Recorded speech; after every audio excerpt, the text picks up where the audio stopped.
بسم اللہ الرحمن الرحیم۔ السلام علیکم ورحمۃ اللہ وبرکاتہ۔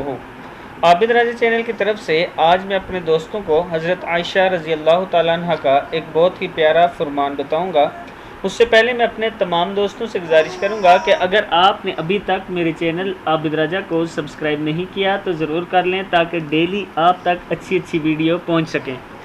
تو سٹارٹ کرتے ہیں۔ بسم اللہ الرحمن الرحیم۔ حضرت عائشہ رضی اللہ تعالیٰ عنہ سے کسی نے پوچھا زلزلے کیوں آتے ہیں؟ ارشاد فرمایا کہ جب عورتیں غیر مردوں کے لیے خوشبو استعمال کریں، جب عورتیں غیر محرم مردوں کے سامنے ننگی ہونے میں جھجک محسوس نہ کریں، یعنی زنا عام ہو جائے، جب شراب اور موسیقی عام ہو جائے تو زلزلوں کی توقع رکھنا۔ صدق اللہ العظیم۔ اس حدیث کو آپ دوست خود بھی پڑھ سکتے ہیں اور اس پر سوچ سکتے ہیں کہ آج کل ہمارے معاشرے میں یہ برائیاں کتنی عام ہو چکی ہیں۔ اس ویڈیو کو آپ نے آگے ضرور شیئر کرنا ہے۔ السلام علیکم ورحمۃ اللہ وبرکاتہ۔